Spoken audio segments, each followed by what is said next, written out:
러시아의 우크라이나 침공 이후 한국에서 독자적 핵무장 필요성을 주장하는 목소리가 커지고 있다고 미국 뉴욕타임즈가 6일 보도했습니다.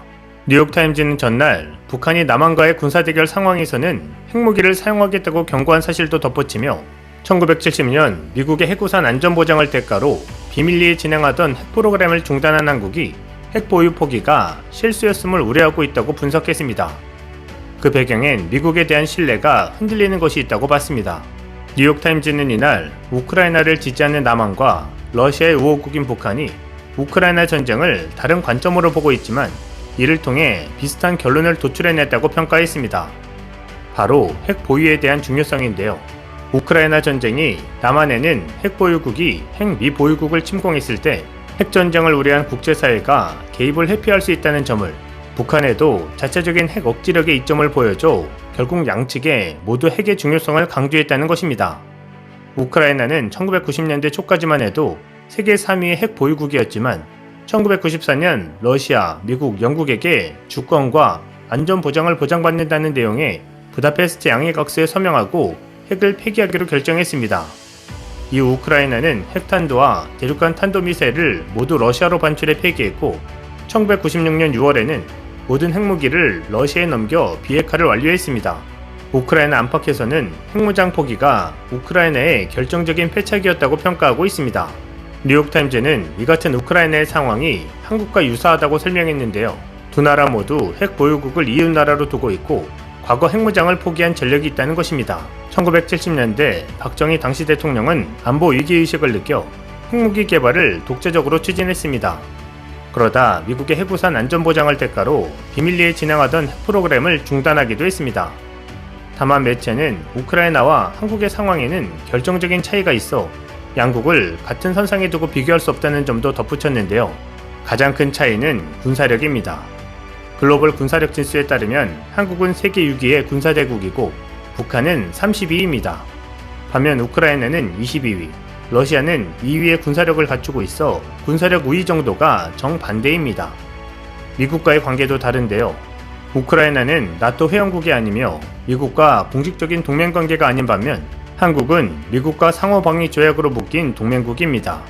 지난해 12월 한미 국방장관 회담에서 미국은 한반도에서 전쟁이 발발할 경우 핵을 포함한 모든 군사력을 동원해 동맹국인 한국을 방어하는 확장된 억제력을 제공할 것을 제약했습니다. 그럼에도 한국과 같은 미국의 동맹국들도 언젠가는 미국의 버림을 받을 수 있다는 두려움을 느끼고 있다고 뉴욕타임즈는 전했습니다. 그 주요 이유로는 도널드 트럼프 전 대통령이 주한미군을 유지하기 위해 한국에 주둔비 상당 부분을 부담할 것을 요구했을 때 한미 동맹관계의 의심을 불러일으켰다고 지적했습니다. 또 지난해 미군이 철수하면서 혼돈을 겪은 아프가니스탄을 보며 미국에 대한 동맹들의 불신이 커졌다고 짚었습니다.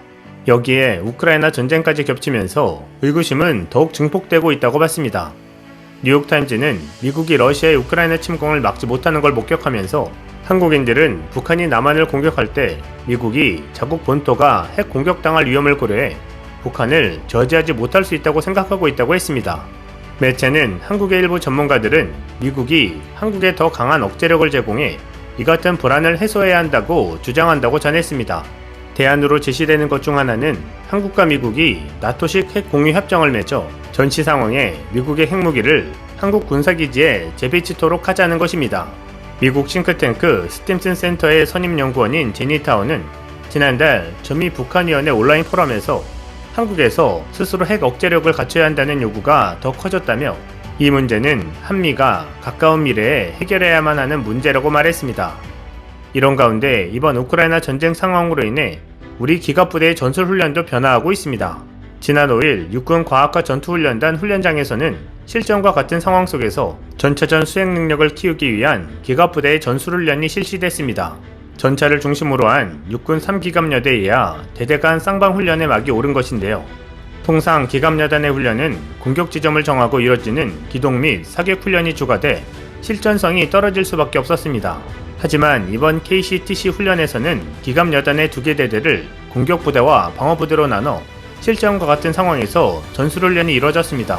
공격 개시 명령에 따라 황색대를 두른 공격부대의 K1 2원 전차와 K200 장갑차가 기동하기 시작하자 동시에 청색띠를 두른 방어부대 전차와 장갑차는 촘촘한 방어선을 구축합니다. 공격부대의 전진은 거침이 없었지만 방어부대의 지형을 활용한 수비 전략도 만만치 않았습니다. 공격, 방어부대에 함께 편성된 기계와 보병대대 장병들은 보병 간 전투를 하며 펜저파우스트 대전차화기로 상대 전차와 장갑차를 공격했습니다. 치열한 공방 속 어느 부대도 우위를 점하지 못한 채 훈련은 종료됐지만 여단의 전차전 수행 능력은 한 단계 올라갔습니다. 전쟁의 승패를 가르는 것은 군수와 보급이라는 말이 있듯 이번 훈련에서 여단은 최근 우크라이나 사태에서 확인된 전차 운영의 단점을 보완하는 것에도 신경을 썼습니다. 전차들이 연료 부족과 작전 지속 지원 부재 등으로 진격에 어려움을 겪으며 고전한 것을 교훈 삼아 유류 및 탄약 재보급 훈련, 궤도 이탈을 비롯한 장비 기능 제한에 대비한 정비 훈련 등도 병행됐습니다. 한국은 러시아를 반면교사 삼아 더 탄탄한 실전 훈련을 이어가는 상황입니다. 이번에 러시아는 이런 부분들이 잘 이뤄지지 못해 압도적인 전력 우위에 있음에도 고전을 면치 못했고 사실상 패배를 인정하는 상황에 몰리고 있습니다. 이를 입증하듯 러시아 드미트리 페스코프 크렘린궁 대변인은 러시아군이 우크라이나 군사작전에서 상당한 군대 손실을 보았다고 밝혔습니다. 인테르팍스 통신에 따르면 페스코프 대변인은 7일 영국 TV 방송 스카이 뉴스와 인터뷰에서 우리는 상당한 군 손실을 보고 있다면서 우리에게 이는 심각한 비극이라고 말했습니다. 그는 그러나 러시아군 손실에 대한 구체적인 수치는 언급하지 않았습니다. 개전 43일째를 맞고 있는 상황에서 우크라군은 18,900명의 러시아 병사가 전사했다고 주장하고 있고 우크라 국방부도 러시아군의 전사자 수를 최대 15,000명으로 추정하고 있습니다. 하지만 러시아 국방부는 지난달 25일 우크라이나 군사작전에서 러시아 군인 1,351명이 숨지고 3,825명이 부상했다고 밝힌 바 있습니다. 얼마 전 전쟁에서 군인이 죽는 것은 당연하다고 말했던 푸틴 대통령이었지만 크렘린궁 명의로 러시아군이 큰 손실을 입고 있다고 인정한 것은 심적 변화가 있음을 의미한 듯 보입니다. 프로그램의 사회자가 전사자의 수나 키우 주변으로부터의 철퇴를 생각하면 이번 전쟁은 러시아에 있어서 굴욕적인 것인가라고 질문하자 페스코프 대변인은 잘못된 이해다. 키우 주변에서 러시아군 철수는 평화협상을 진행할 의사를 태도로 보여준 선의의 제스처다라고 반박했습니다. 하지만 전사자 수에 대해서는 우크라이나에서 러시아군은 상당한 병력을 잃었다. 우리에게 있어서 큰 비극이다라고 말했습니다. 이는 공식 발표의 숫자보다 사실상 많은 병사가 전사했다는 것을 암묵적으로 인정한 모습입니다. 페스코프 대변인은 또 우크라이나 군사작전이 조만간 끝날 수도 있다고 기대했습니다.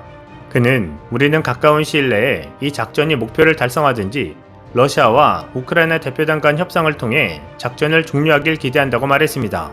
그는 군사작전이 협상을 통해서도 종료될 수 있다고 믿지만 그것은 우크라이나가 얼마나 러시아의 조건을 수용할지에 달렸다고 덧붙였습니다. 압도적인 군사력으로 최소한의 자국 희생자를 내고 우크라이나를 점령하려던 러시아는 결국 모든 면에서 패배를 인정하는 모양새입니다. 이상 시은TV였습니다.